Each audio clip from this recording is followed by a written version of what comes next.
আমার জীবনে সেই একটা অদ্ভুত ব্যাপার সেবার ঘটেছিল। বছর তিনেক আগেকার কথা। আমাকে বরিশালের ওধারে যেতে হয়েছিল একটা কাজে। ওই অঞ্চলের একটা গঞ্জ থেকে বেলা প্রায় 12টার সময় নৌকোয় উঠলাম। আমার সঙ্গে এক নৌকোয় বরিশালের এক ভদ্রলোক ছিলেন। গল্পে গুজবে সময় কাটতে লাগলো।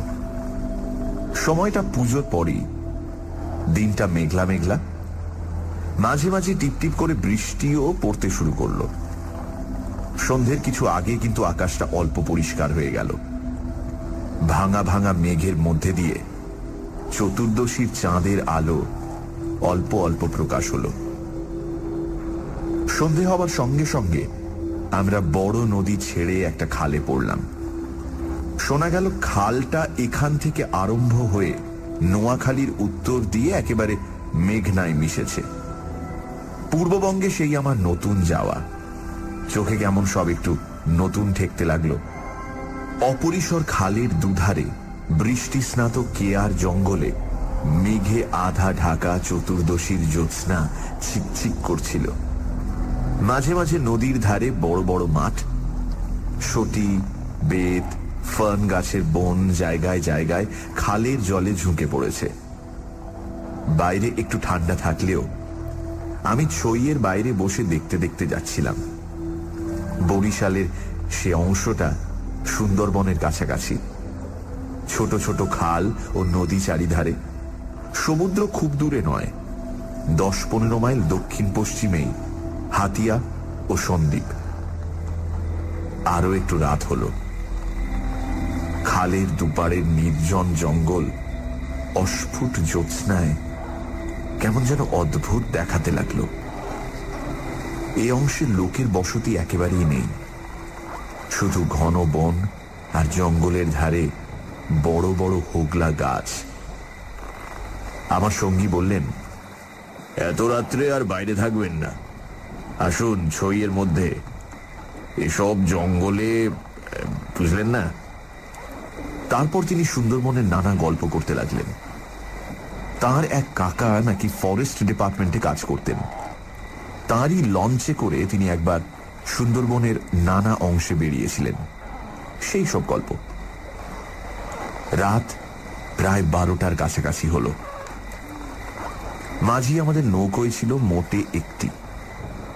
সে বলে উঠল, বাবু, একটু এই যে বড় নদী পড়বে, এত রাতে একা সেই নদীতে পাড়ি জমাতে পারবো না, এইখানেই নৌকো রাখি।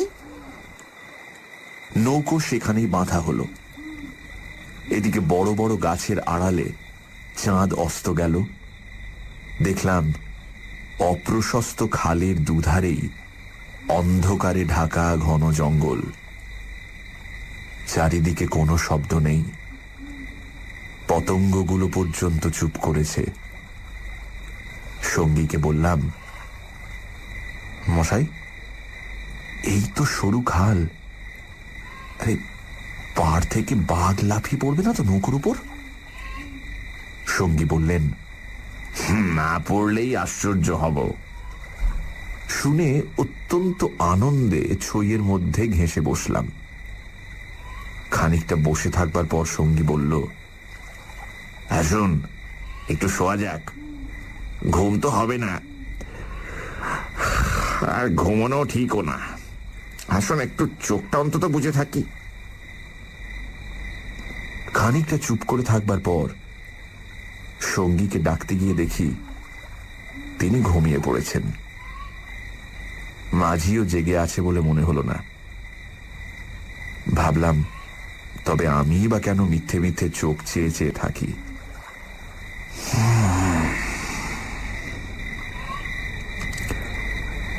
তারপর যা ঘটল সেটি আমার জীবনের এক অদ্ভুত অভিজ্ঞতা।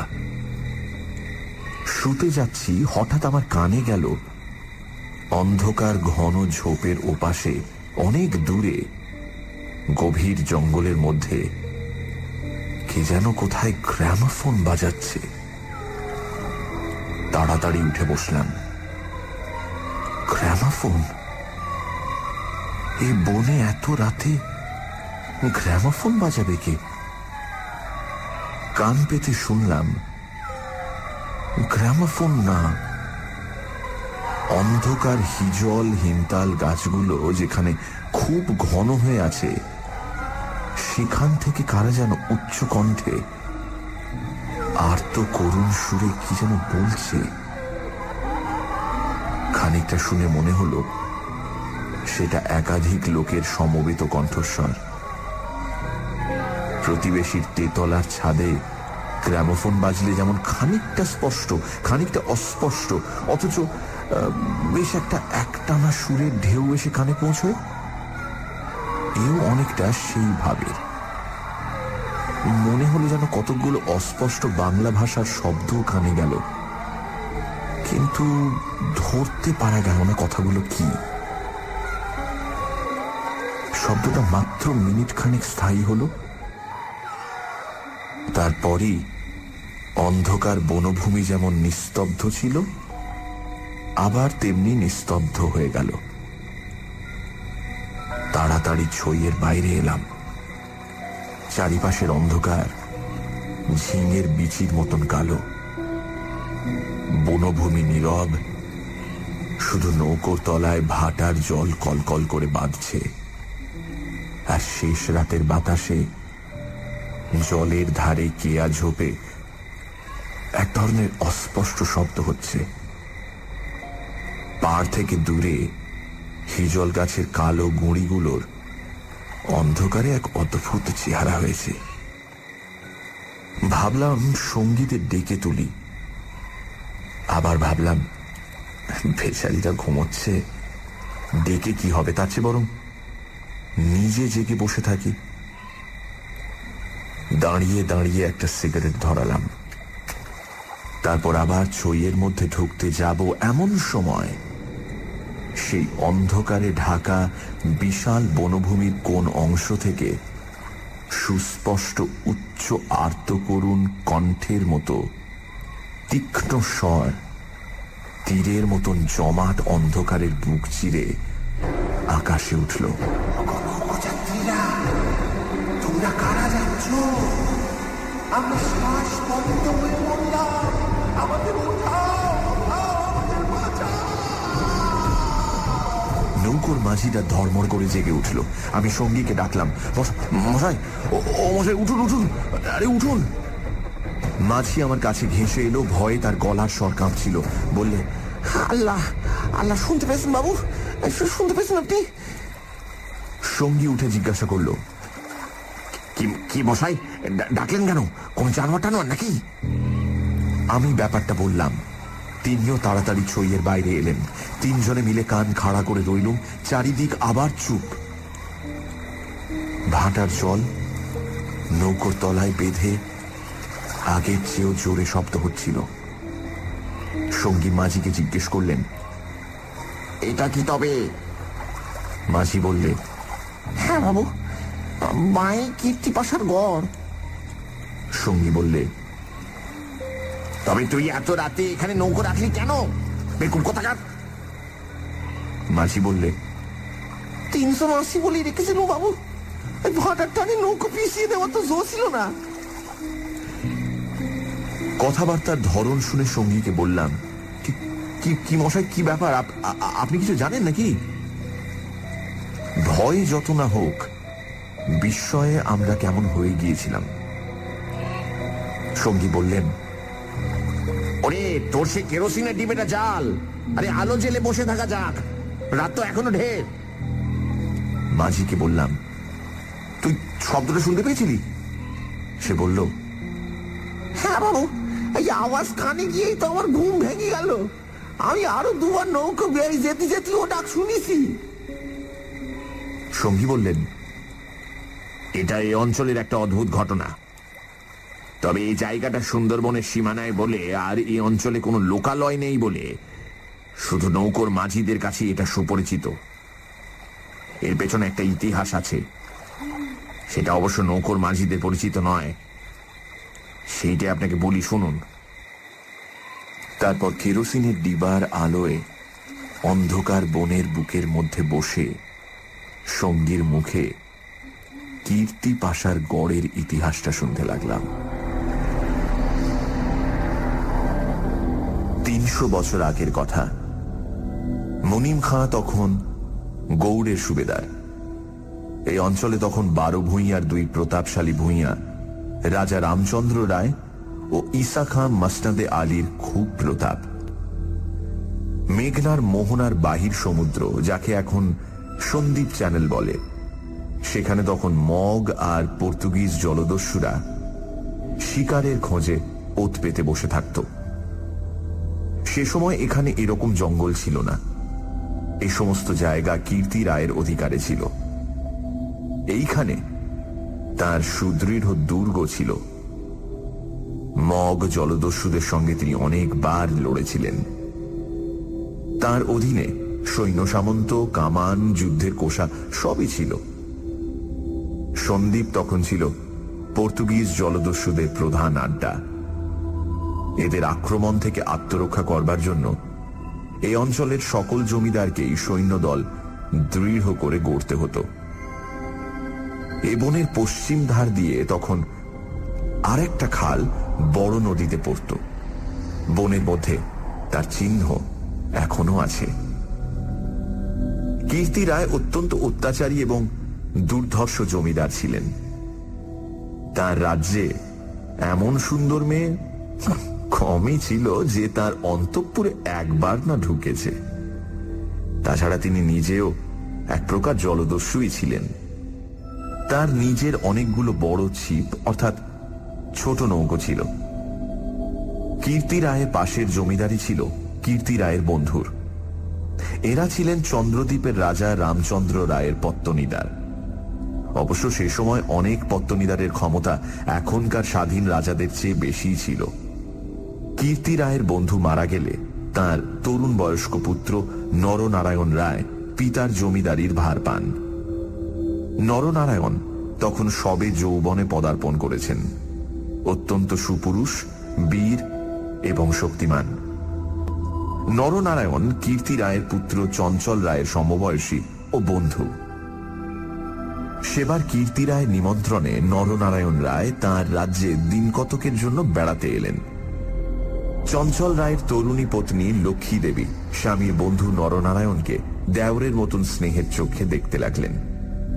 2-1 দিনের মধ্যেই কিন্তু সে স্নেহের চোটে নরনারায়ণকে বিব্রত হয়ে উঠতে হল। নরনারায়ণ রায় তরুণ বয়স্ক হলেও একটু গম্ভীর প্রকৃতির।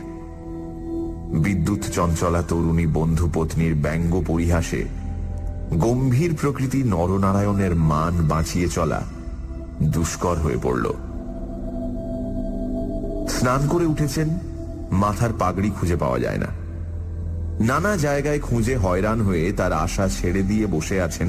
হঠাৎ কখন নিজের বালিশ তুলতে গিয়ে দেখেন তার নিচেই পাগড়ি চাপা আছে, যদিও এর আগেও তিনি বালিশের নিচেই খুঁজেছেন। তার প্রিয় তলোয়ারটা দুপুর থেকে বিকেলের মধ্যে 5 বার হারিয়ে গেল। আবার 5 বারই সম্পূর্ণ অপ্রত্যাশিত জায়গা থেকে খুঁজে পাওয়া গেল। পানে এমন সব জিনিসের সমাবেশ হতে লাগলো যা কোনো কালেই পানের উপকরণ নয়। বন্ধু পত্নীর সঙ্গে কিছুতেই এঁটে উঠতে না পেরে অত্যাচার জর্জরিত নরনারায়ণ রায় ঠিক করলেন তার বন্ধুর স্ত্রীটি একটু ছিটগ্রস্ত। বন্ধুর দুর্দশায় চঞ্চল রায় মনে মনে খুশি হলেও বাইরে স্ত্রীকে বললেন, 2 দিনের জন্য এসেছে বেচারি, ওকে তুমি যে রকম বিব্রত করে তুলেছ ও আর কখনো এখানে আসবে না। দিন কয়েক এরকম কাটবার পর কীর্তি রায়ের আদেশে চঞ্চল রায়কে কি একটা কাজে হঠাৎ গৌড়ে যাত্রা করতে হলো। নরনারায়ণ রায়ও বন্ধুর স্ত্রী কখন যে কি করে বসে সেই ভয়ে কয়েকদিন কাটানোর পর নিজের বজরায় উঠে হাঁপ ছেড়ে বাঁচলেন। যাবার সময় লক্ষ্মী দেবী বলে দিলেন,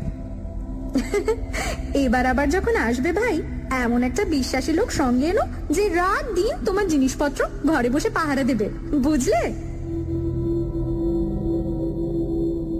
নরনারায়ণ রায়ের বজরা রায়মঙ্গলের মোহনা ছাড়িয়ে যাবার একটু পরেই জলদস্যুদের দ্বারা আক্রান্ত হল।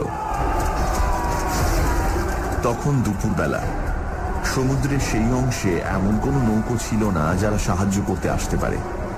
সেটা রায়মঙ্গল আর কালাবদর নদীর মুখ। সামনেই সমুদ্র, সন্দ্বীপ চ্যানেল জলদস্যুদের প্রধান ঘাঁটি। নরনারায়ণের বজ্রার রক্ষীরা কেউ হত হল, কেউ সাংঘাতিক জখম। নিজে নরনারায়ণ দস্যুদের আক্রমণ প্রতিহত করতে গিয়ে হাঁটুতে কিসের খোঁচা খেয়ে অজ্ঞান হয়ে পড়লেন। জ্ঞান হবার পর দেখতে পেলেন তিনি এক অন্ধকার জায়গায় শুয়ে আছেন। তার সামনে কি যেন একটা বড় নক্ষত্রের মতন জ্বলছে। খানিকক্ষণ জোরে চোখের পলক ফেলবার পর তিনি বুঝলেন যাকে তারা বলে মনে হয়েছিল তা আসলে একটি ছোট জানালা থেকে ঢুকে আসা বাইরের আলো। নরনারায়ণ দেখলেন তিনি একটি অন্ধকার ঘরের ভেজা মেঝের উপর শুয়ে আছেন। ঘরের দেয়ালের জায়গায় জায়গায় সবুজ শ্যাওলার দল গজিয়েছে। সানডে সাসপেন্স, শুধুমাত্র radio Mirchi 98.3 FM A. It's hot. শুনছেন বিভূতিভূষণ বন্দ্যোপাধ্যায়ের লেখা অভিশপ্ত। গল্পের কথক সুন্দরবনের এক অঞ্চলে কাজে এসেছেন নৌকায় করে। রাতের দিকে জঙ্গলের মধ্যে নদীর পাড় থেকে শুনলেন অদ্ভুত কিছু শব্দ। কারা যেন চিৎকার করে কিছু বলছে। মাঝি বলল এই জায়গাটার নাম কীর্তি পাশার গড়। এখানে রাতে কেউ আসে না। জায়গাটা নিয়ে একটা গল্প আছে। 300 বছর আগে এখানে কীর্তি রায় নামে এক অত্যাচারী দুর্ধর্ষ জমিদার ছিলেন। তিনি তার প্রতিবেশী জমিদারের পুত্র নরনারায়ণ রায়কে আমন্ত্রণ জানান। নরনারায়ণ রায় কিছুদিনের জন্য কীর্তি রায়ের পুত্র চঞ্চল রায়ের সঙ্গে সময় কাটাতে আসেন। চঞ্চল রায়ের স্ত্রী লক্ষ্মী দেবী নরনারায়ণকে দেওরের মতন স্নেহ করতেন, কিন্তু নানান রকম ঠাট্টা পরিহাসে তাকে অতিষ্ঠ করে তোলেন। নিমন্ত্রণ রক্ষা করে ফেরবার পথে নরনারায়ণ জলদস্যু দ্বারা আক্রান্ত হয়। যখন তার জ্ঞান হয় তখন তিনি দেখেন যে তিনি একটি অন্ধকার ঘরে বন্দী। তারপর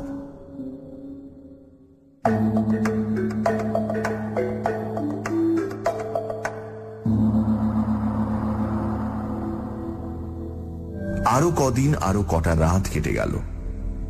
কেউ তার জন্য কোনো খাবার আনলো না। তিনি বুঝলেন যারা তাকে এখানে এনেছে তাকে না খেতে দিয়ে মেরে ফেলাই তাদের উদ্দেশ্য। মৃত্যু, সামনে নির্মম মৃত্যু। সেদিনটাও কেটে গেল। আঘাতজনিত ব্যথায় এবং ক্ষুধা তৃষ্ণায় অবসন্ন নরনারায়ণের চোখের সামনে থেকে জানালার শেষ আলোটাও মিলিয়ে গেল। তিনি অন্ধকার ঘরের পাথরের মেঝেতে শুয়ে অধীরভাবে মৃত্যুর অপেক্ষা করতে লাগলেন। অনেকক্ষণ পরে, কতক্ষণ পরে তা তিনি বুঝতে পারলেন না, হঠাৎ আলো চোখে লেগে তার তন্দ্রা ঘোর কেটে গেল। বিস্মিত নরনারায়ণ চোখ মেলে দেখলেন তার সামনে প্রদীপ হাতে দাঁড়িয়ে তার বন্ধুর স্ত্রী লক্ষ্মী দেবী। কথা বলতে গিয়ে লক্ষ্মী দেবীর ইঙ্গিতে নরনারায়ণ থেমে গেলেন। লক্ষ্মী দেবী হাতের প্রদীপটি আঁচল দিয়ে ঢেকে নরনারায়ণকে তার অনুসরণ করতে ইঙ্গিত করলেন। একবার নরনারায়ণের সন্দেহ হল এসব স্বপ্ন নয়তো, কিন্তু ওই যে দীপশিখার উজ্জ্বল আলোয় ভিজে দেয়ালে সবুজ শ্যাওলার দল স্পষ্ট দেখা যাচ্ছে। নরনারায়ণ শক্তিমান যুবক, ক্ষুধায় দুর্বল হয়ে পড়লেও নিশ্চিত মৃত্যুর গ্রাস থেকে বাঁচবার উৎসাহে তিনি দ্রুত পায়ে বন্ধুপত্নীর পেছন পেছন চললেন। একটা বাঁকা পাথরের সিঁড়ি দিয়ে উপরে উঠে একটি দীর্ঘ সুড়ঙ্গ পার হবার পর তিনি দেখলেন যে তারা কীর্তি রায়ের প্রাসাদের সামনের খাল ধারে এসে পৌঁছেছেন। লক্ষ্মী দেবী একটা ছোট বেতে বোনা থলি বার করে তার হাতে দিয়ে বললেন, এতে খাবার আছে, এখানে খেও না। তুমি সাঁতার জানো, খাল পার হয়ে ওপারে গিয়ে কিছু খেয়ে নাও, তারপর যত শিগগির পারো পালিয়ে যাও। ব্যাপারটা কি নরনারায়ণ রায় একটু একটু করে বুঝলেন। তার বিস্তৃত জমিদারি কীর্তি রায়ের জমিদারির পাশেই, এবং তার অবর্তমানে কীর্তি রায় ভবিষ্যৎ জমিদার। অত বড় বিস্তৃত ভূসম্পত্তি সৈন্য সামন্ত কীর্তি রায়ের হাতে এলে তিনি কি আর কিছু গ্রাহ্য করবেন? প্রদীপের আলোয় নরনারায়ণ দেখলেন তার বন্ধুপত্নীর মুখে সে চটুল হাসি রেখার চিহ্ন নেই। তার মুখখানি সহানুভূতিতে ভরা মাতৃমুখের মতন স্নেহ কোমল হয়ে এসেছে। তাদের চারপাশে গাঢ় অন্ধকার, মাথার উপর আকাশের বুক চিরে দিগন্ত বিস্তৃত উজ্জ্বল ছায়াপথ, কাছেই খালের জল জোর ভাটার টানে তীরের হোগলা গাছ দুলিয়ে কলকল শব্দে বড় নদীর দিকে ছুটেছে। নরনারায়ণ আবেগপূর্ণ সুরে জিজ্ঞাসা করলেন,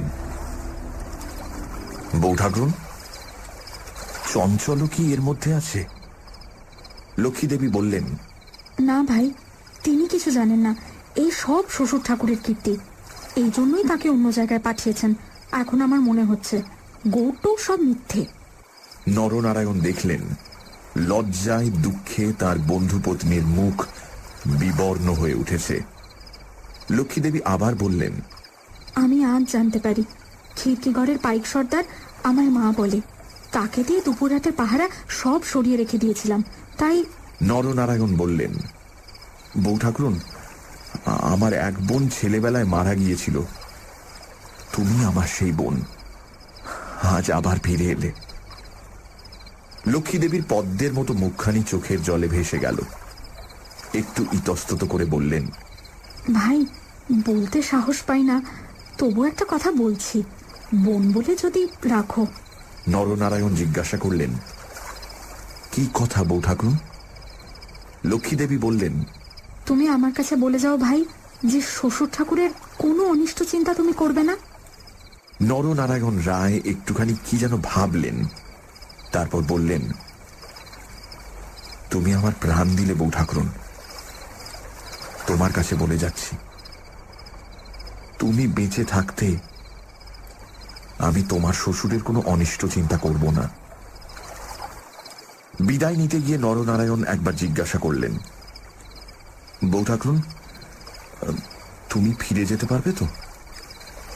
লক্ষ্মীদেবী বললেন, আমি ঠিক যাব, তুমি কিন্তু যত দূর পারো সাঁতরে গিয়ে তারপর ডাঙে উঠে চলে যেও। নরনারায়ণ রায় সেই ঘন কৃষ্ণ অন্ধকারের মধ্যে নিঃশব্দে খালের জলে পড়ে মিলিয়ে গেলেন। লক্ষ্মীদেবীর প্রদীপটা অনেকক্ষণ বাতাসে নিভে গিয়েছিল। তিনি অন্ধকারের মধ্যে দিয়ে শ্বশুরের গড়ের দিকে ফিরলেন। একটু দূরে গিয়েই তিনি দেখতে পেলেন পাশের ছোট খালটায় দুখানা ছিপ মশালের আলোয় সজ্জিত হচ্ছে। ভয়ে তার বুকের রক্ত জমে গেল।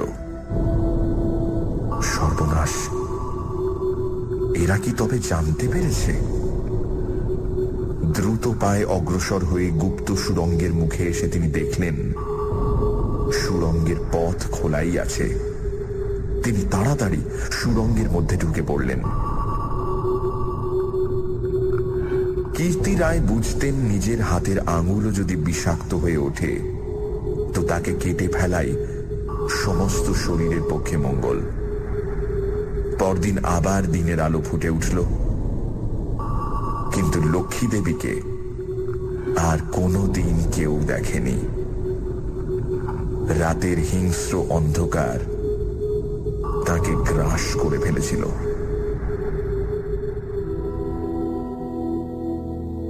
নরনারায়ণ রায় নিজের রাজধানীতে বসে সব শুনলেন। গুপ্ত সুড়ঙ্গের দুধারের মুখ বন্ধ করে কীর্তি রায় তাঁর পুত্রবধূর শ্বাসরোধ করে তাকে হত্যা করেছেন। শুনে তিনি চুপ করে রইলেন। এর কিছুদিন পরে তার কানে গেল বাসুন্তার লক্ষণ রায়ের মেয়ের সঙ্গে খুব তাড়াতাড়ি চঞ্চলের বিয়ে। সেদিন রাতে চাঁদ ওঠার পর নিজের প্রাসাদের ছাদে বেড়াতে বেড়াতে চারিদিকের শুভ্র সুন্দর আলোর সাগরের দিকে দৃষ্টিপাত করে দৃঢ় চিত্ত নরনারায়ণ রায়েরও চোখের পাতা যেন ভিজে উঠল। তার মনে হল তার অভাগিনী বউ ঠাকুরানীর চোখের দুষ্টু হাসিটি তারায় তারায় নবমল্লিকার মতো ফুটে উঠেছে। নরনারায়ণ রায়ের পূর্বপুরুষেরা ছিলেন দুর্ধর্ষ দস্যু। হঠাৎ পূর্বপুরুষের সেই বর্বর রক্ত নরনারায়ণের ধমনীতে নেচে উঠল। তিনি মনে মনে বললেন, আমার অপমান আমি একরকম ভুলেছিলাম বউ ঠাকুরুন, কিন্তু তোমার অপমান আমি সহ্য করব না কখনোই।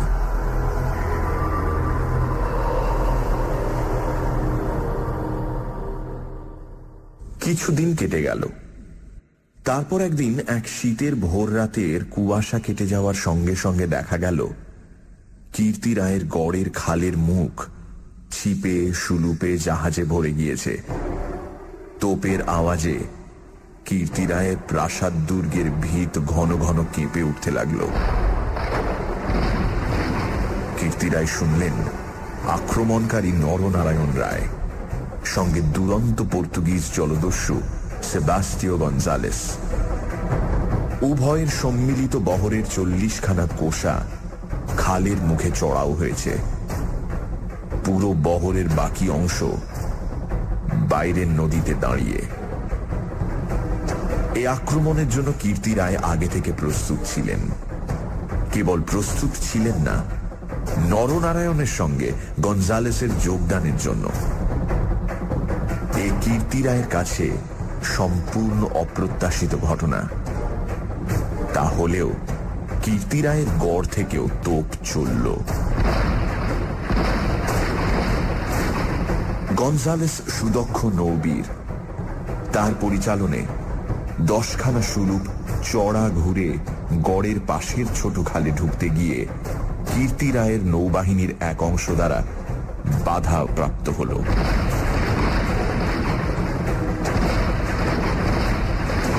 গড়ের কামান সেদিকে এত প্রখর যে খালের মুখে দাঁড়িয়ে থাকলে বহর মারা পড়ে। গঞ্জালেস 2খানা কামানবাহী সুলুপ ছোট খালের মুখে রেখে বাকিগুলো সেখান থেকে ঘুরিয়ে এনে চড়ার পিছনে দাঁড় করালো। গঞ্জালেসের অধীনস্থ অন্যতম জলদস্যু মাইকেল রোজারিও ডি ভেগা এই ছোট বহর খালের মধ্যে ঢুকিয়ে গড়ের পশ্চিম দিক আক্রমণ করবার জন্য তৈরি হল। অতর্কিত আক্রমণে কীর্তি রায়ের নৌবাহিনী শত্রু বহর দ্বারা ছিপিয়াঁটা বোতলের মতন খালের মধ্যেই আটকে গেল।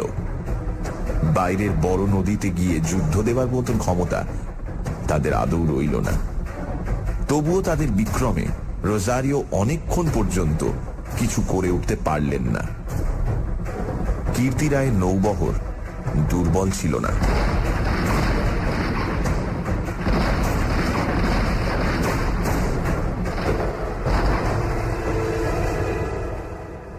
বিকেলের দিকে রোজারিওর কামানের মুখে গড়ের পশ্চিম দিকটা একেবারে হুমড়ি খেয়ে পড়ে গেল। নরনারায়ণ রায় দেখলেন প্রায় 30খানা কোষা জখম অবস্থায় খালের মুখে পড়ে। কীর্তি রায়ের গড়ের কামানগুলো সব চুপ। নদীর দুপাড় ঘিরে সন্ধে নেমে আসছে। উপরে নিস্তব্ধ নীল আকাশে কেবলমাত্র এক ঝাঁক শকুনি কীর্তি রায়ের গড়ের উপর চক্রাকারে ঘুরছে। হঠাৎ নরনারায়ণ রায়ের চোখের সামনে বন্ধু পত্নীর কাতর মিনতিপূর্ণ সেই চোখ দুটি মনে পড়ল। তীব্র অনুশোচনায় তার মন তখনই ভরে উঠল। তিনি করেছেন কি?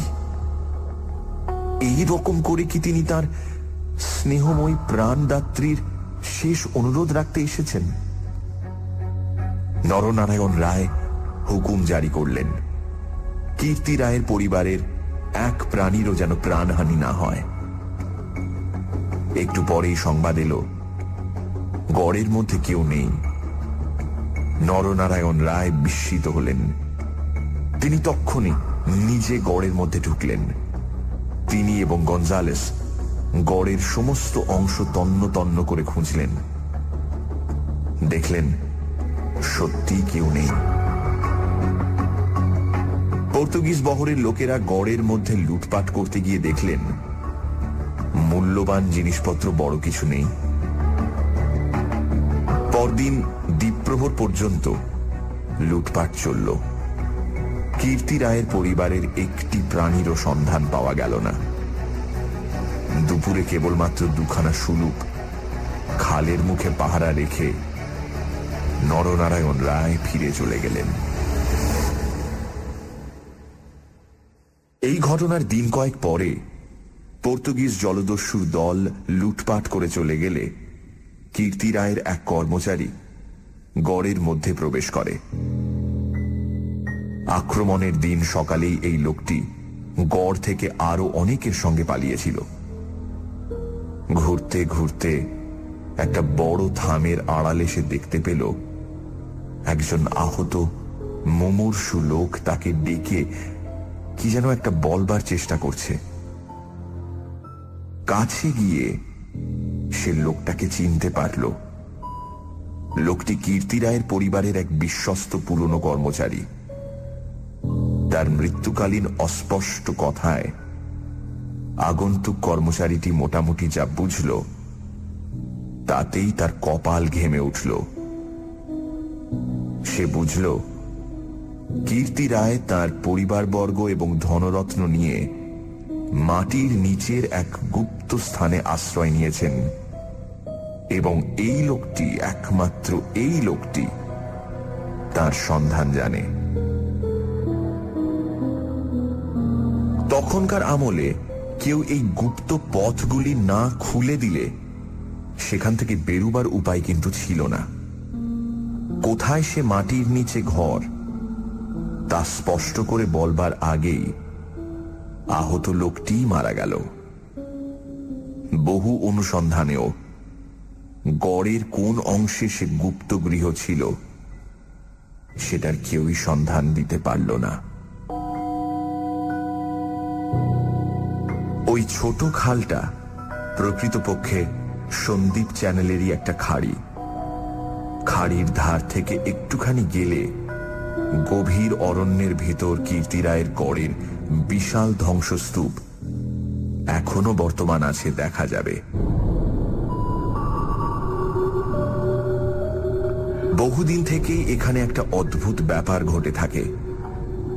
দুপুর রাতে গভীর বনভূমি যখন নীরব হয়ে যায়, হিনতাল হিজল গাছের কালো গুঁড়িগুলো অন্ধকারে যখন বনের মধ্যে প্রেতের মতো দাঁড়িয়ে থাকে, সন্দীপ চ্যানেলের জোয়ারের ঢেউয়ে লোনা জল খাড়ির মুখে জোনাকির মতন জ্বলতে থাকে, তখন খাল দিয়ে নৌকো বেয়ে যেতে যেতে মোম মধু সংগ্রাহকেরা কতবার সে শুনেছে অন্ধকার বনের এক গভীর অংশ থেকে কারা যেন আর্তস্বরে চিৎকার করছে,